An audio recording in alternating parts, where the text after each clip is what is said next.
It's been an interesting year, hasn't it? All right, I'm not going to keep that on. I don't have to keep it on in my office, but I do have to keep it on everywhere I go in the school. We cannot let students go to the bathroom by themselves. We have to escort them off the bus every morning. That's one of my jobs. They have to eat lunches together. They always eat lunches together, but in their own classrooms, et cetera, et cetera, et cetera. All of this is just to say that it's been a tumultuous and interesting year. It doesn't look like it's going to be stopping anytime soon. So, one thing I can tell you about this is actually supposed to be my mid-year reflection for the coach. Somehow I missed it the first time around. I submitted my project video instead. And however, this is going to really drive home what I think the most valuable, luckily, the most valuable experience I got out of the coach was. And that's because, that is because of Kim's patience and with my situation.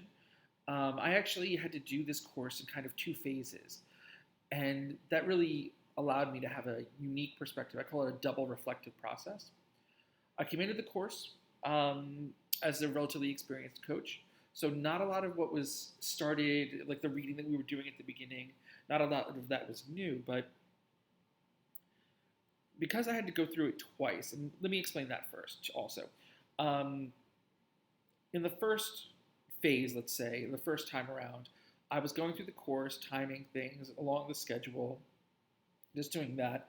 And then as the year began to deteriorate and collapse because of COVID and because of, the riots are quite late actually in the United States, but I mean they're occupying the world. It was mostly COVID, and those were piled on top of local institutional challenges.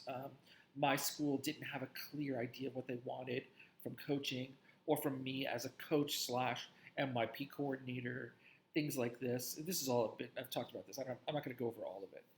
Um, so I slowly fell behind and behind and behind, and I just wasn't able to keep up with the course and, keep the timing the same as everybody else. So Kim gave me all kinds of generous extensions. And so what basically had to happen, because I'd gotten so far away from the minor course materials, like the regular posts, in order to focus on the project and things like that, she asked me to go back and fill in the gaps, right? So this allowed me to go through it once and see, and then go right back and put another layer on top of it, and it really gave me a chance to look at from a double perspective or a different perspective the challenges and the failures and the successes that I had made throughout the year. And so what I saw when I went back and I did it all over again was some of the challenges had seemed insurmountable at the beginning of the year, or at least role defining or failure and challenge defining, and they weren't that way anymore. By reassessing them and reapproaching them, I was able to look at them from a less desperate angle. In November and January, it seemed like I wasn't going to be able to have any input in the school. But then by February, March, April, I had conducted certain conversations. COVID, ironically, was a big part of that because of my background in blended learning and hybrid learning.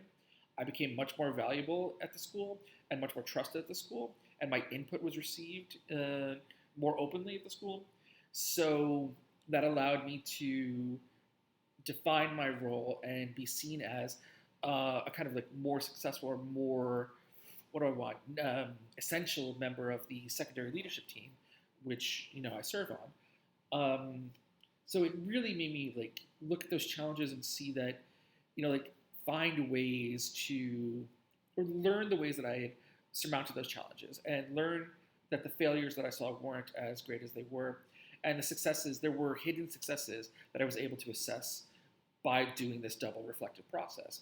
And now I'm really, really excited about, I'm still excited about getting out of here, getting out of China. This is not the school for me. There are other schools that I think that, will mesh with the coaching model and a growth mindset and inquiry learning and all of those things. I'll be a better fit there. But I was able to draw a lot from that reevaluation process, and I'm looking forward to applying those lessons um, in another school and in another place. So that was a nice thing, and I really think that like again, I thank everybody for their patience with letting me do that, and I think that's the most valuable thing I've learned. Like I've mentioned in a couple of points, you get more experience. You get more experienced, and you get more experience, and it doesn't release you from your responsibility to be self-reflective. So the coach has been able to do this for me, and this is my last video, and thank you. Somebody just walked in on me at the last second. Can you believe that? That's so anticlimactic.